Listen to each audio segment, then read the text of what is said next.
research fellow on the research context team, reception context team at York University in the Department of Sociology. I've been involved from the beginning, I guess.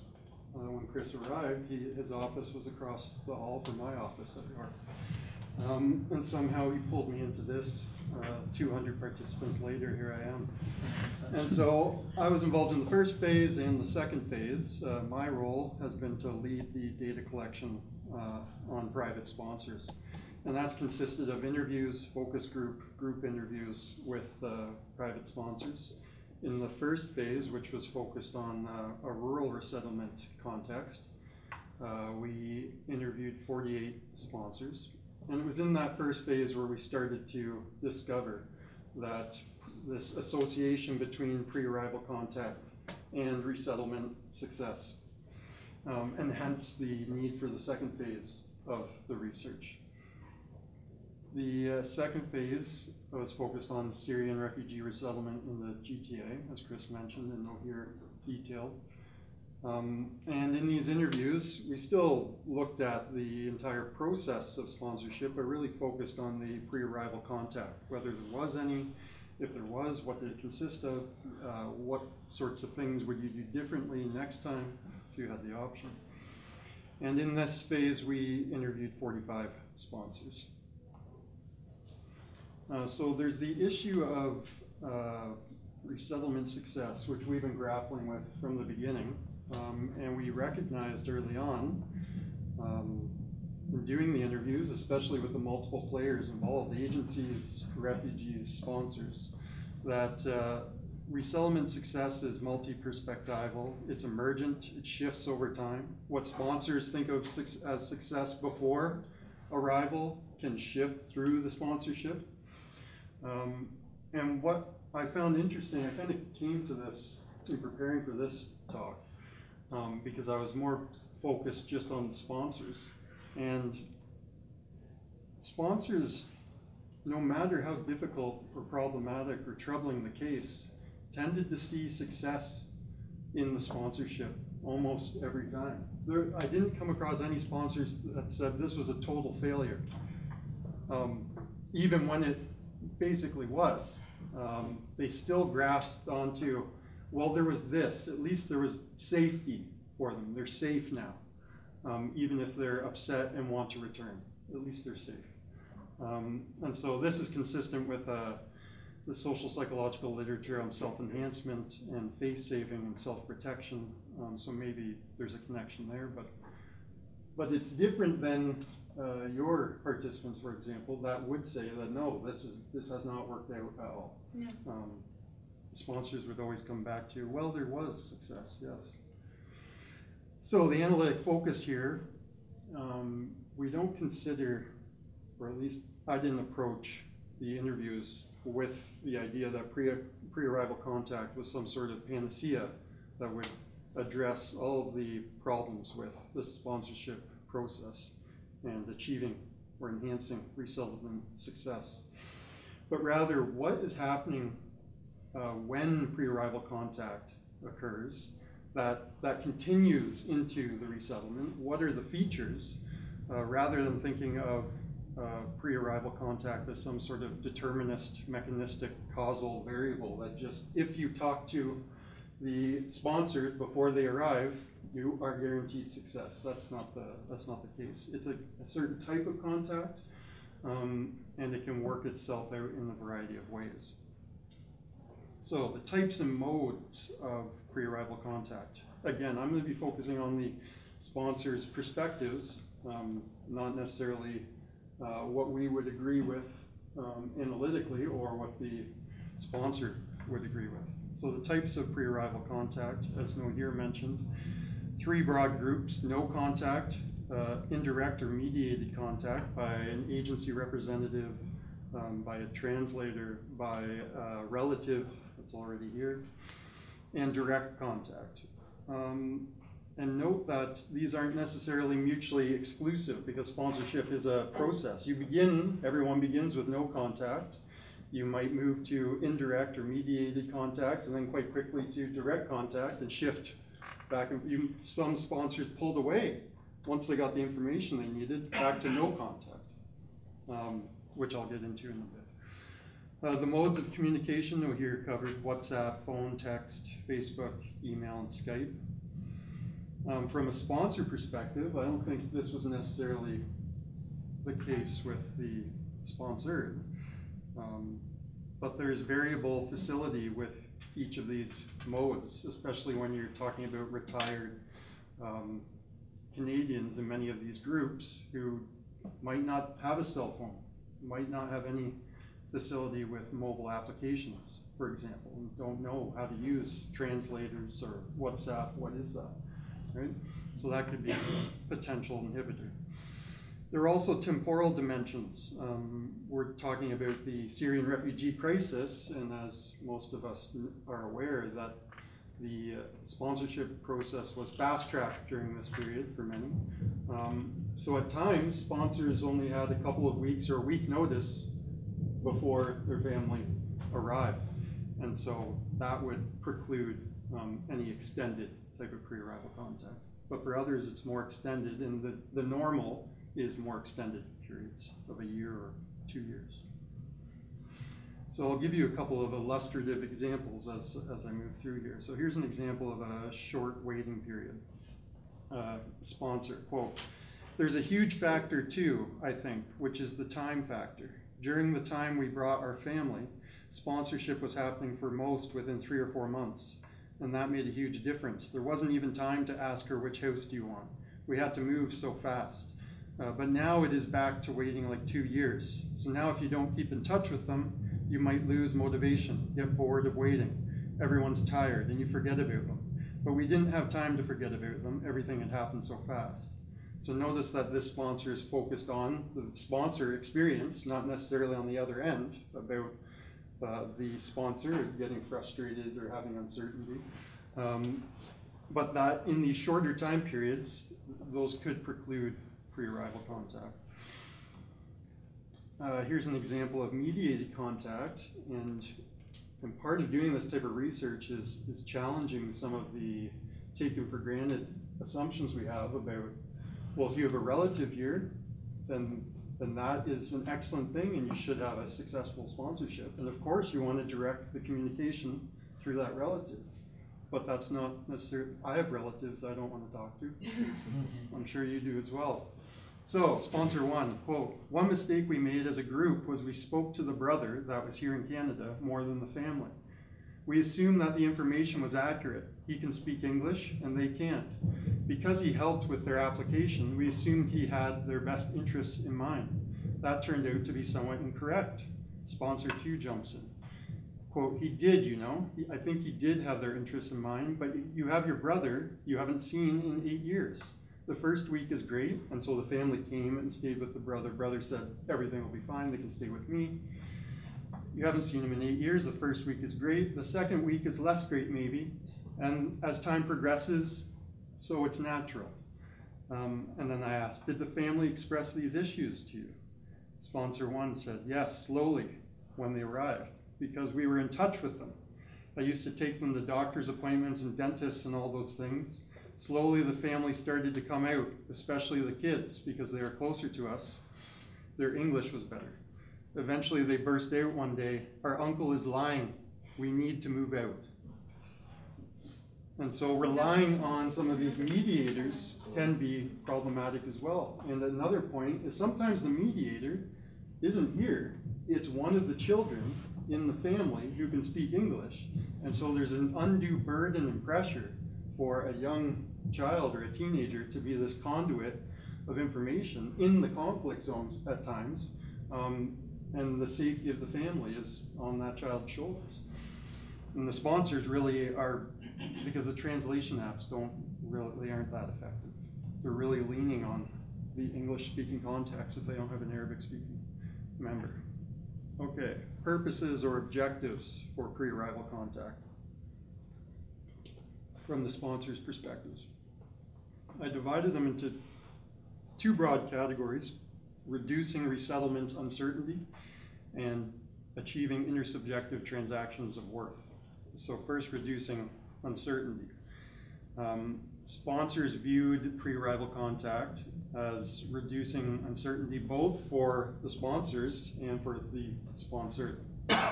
Often this had a practical element from the sponsor perspectives in completing applications, as Chris said, and organizing resettlement details around accommodation, education, employment, transportation. But as Chris mentioned, once you start from a sponsor perspective, maybe it's quite practical thing to start talking about accommodations. Which one do you prefer? They don't necessarily know that they are validating their pre-conflict identity until they start working out that relationship. But on the refugee end or the sponsored end, having these sorts of options can be a game changer for them. They also, so that's to prepare sponsors. They also had a view to pre-arrival contact in terms of preparing the sponsor. And sometimes this worked out in kind of paternalistic ways as well. So one, identifying the sponsor group because they recognized these people don't know us, they're coming to a strange land, they're coming to a strange group. What are the motives of this group? What is the constitution of the group? What are their intentions through this process? And so they would try to, some groups would try to share backgrounds, bios, here are families, here are photos of us, here are photos of the place that you're coming to. They also, some groups, and this often was with an eye to make the sponsorship process easier for the sponsors, was to clarify some of the roles and responsibilities of sponsors and sponsored. And so sometimes this could take on a unilateral, imposed kind of communication. Like this is how it is, kind of like the instance of the embassy official, or at least it could begin in that way. And sponsors, in hearing about other sponsorship experience, would sometimes attempt to manage preemptively the expectations of the sponsor before they arrive. Again, for better or worse. So the first objective of pre-arrival contact was reducing resettlement uncertainty for the sponsors and sponsored.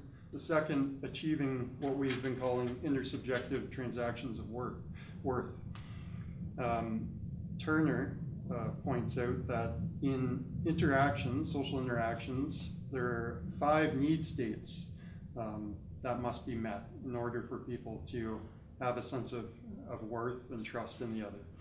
And those include verifying identity, benefiting from exchanges, that the costs don't exceed the benefits, experiencing inclusion, developing trust and predictability in each other and others, and sharing meaning. And so sponsors, the second element of their intention to engage in pre-arrival contact was really with an eye to this early on, to developing this trust. Some groups were quite intentional about that, in fostering the relationship before the family arrived. And so they would be, do this, for example, by acknowledging the autonomy of the sponsor when they would be arriving, managing the emotionality of delays and disruptions, not only for the sponsor, but also for sponsors as well on this end. It's very much an interactional dynamic process. Developing sponsor and sponsored relationships and trust early on. One sponsor commented when she greeted the family at the airport, she said hello and hugged them and said, I don't feel like I have to introduce myself. I feel like we know you already quite well. And so that type of relationship could develop in some circumstances. Also maintaining sponsor and supporter engagement and enthusiasm. Pre-arrival contact. Sponsorship groups, one of the activities they're engaged in is fundraising, garnering community support. And if there's an extended delay, some of their supporters start asking questions, wondering what's going on. And so pre-arrival contact can help foster a relationship between the sponsored and the broader sponsorship community. So here's an example of transactions of worth here. Sponsor, quote, I want to add about the communication thing that could help other people who try to sponsor. I think that it is not only that we were filling out the application for the couple. A lot of the project was us as their friends, caring for them on this side of the world. They told me on Skype that they were living because of what we were doing over here. They were living and surviving and keep on going in that extreme and dangerous situation because they knew that there were people on this side of the world in Canada who loved them. That made a whole difference in their lives. I think the communication, not only for the matter of filling out paperwork, but also the communication between each of the team members through Skype to talk to them and be their friend, be their listener and support. That was what gave them faith to keep on going, to wait through 1 year of almost waiting for their application to be approved. So that was quite powerful. Some of the challenges or obstacles to pre-arrival contact. So first off is no contact information. We kind of omit that, but that's a big thing. Most groups don't, unless it's a named case of a family member sponsoring other family members, or through a group getting another group to sponsor family members. There's no contact information formally required or provided, and at times it's advised against by the government or SAHs or others. So that was an obstacle. But groups and sponsored worked around these. Like, one of the most interesting cases was there was an extended delay, and the sponsors wanted to get in touch with the sponsor to kind of see what's going on, because the government was giving them information that they were here in the process, but they had their doubts that they were here in the process. So they reached out and tracked down this family by contacting, they knew the town they were from. So they contacted the mayor through Facebook, and the mayor sent someone over to the neighborhood and found relatives, who then gave the contact information to the family who were over in another country. And then they connected, and then they found out that really they were not here in the process, but over here, and that there was some strange delay happening. And so there were a variety of workarounds. Language was also an obstacle to contact, and this is not my area of expertise, but it wasn't just Arabic, but the different dialects as well. That one sponsor who was from Lebanon tried to explain to me that we were speaking in slang, and if you were trained in classical Arabic, you would really have no idea what this is or means, the context for it. Time was another issue. I mentioned that, short turnarounds, sponsorship time. One of the more interesting, though not common, but significant, I think, analytically, was sponsor group orientations and reservations about pre-arrival contact or against pre-arrival contact. So some sponsorship groups developed disinterested, detached, client-based approaches, kind of almost like a clinical approach. We have a job to do, and that's to sponsor, and we raise the money, and we get them here, put them in the apartment, 12 months, then they're done. No emotional attachment, because then that gets messy. It opens, quote unquote, a whole can of worms that we don't want to open up. And also the potential for failed sponsorships, in terms of you get in touch with the family pre-arrival, but that family never makes it over. And it's devastating for the family, it's devastating for the sponsorship group, and you don't know how to mediate that relationship afterwards. So here's an example. Quote, sometimes contact could be problematic. If the case gets delayed or whatever, then all of a sudden you're really emotionally engaged, and you may be getting messages from people saying somebody's gotten sick, or we don't have any money.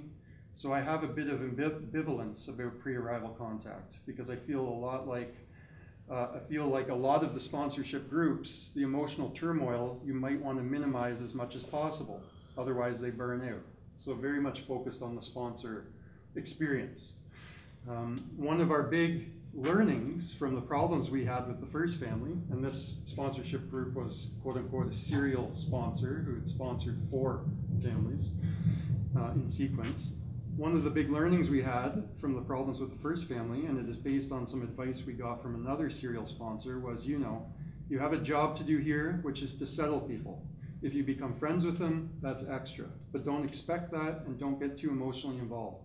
That's been great advice for us, because with the first family, we did become arguably, and sponsor 2 interjects, I think so, too emotionally involved. So that when the domestic violence thing hit, it really rocked us. There was a domestic violence incident here after arrival. Sponsor 2, yeah, I was one of those who had that conversation. I remember that very meeting. I was trained as a social worker. These people are clients. I don't see them as friends for the rest of my life. I will keep in contact with them, but they are clients. That's my first responsibility. We were so disappointed in everything and kind of personally hurt the first time. It was tough. So in perspective, pre-arrival contact and resettlement success. There's a difference, a distinction between and pre-arrival contact that is intersubjective and negotiated and relational and respectful of the multi-perspectival nature that both parties and within the parties are bringing to the interaction, versus a unilateral or imposed line of communication, such as here are the details of private sponsorship in Canada. You must do this, this, and this. We do this, this, and this. Please, no questions until we see you. Okay, so that's one thing. The other thing that came up, was raised by a sponsorship group, was who was doubtful about the effectiveness or the value of pre-arrival contact.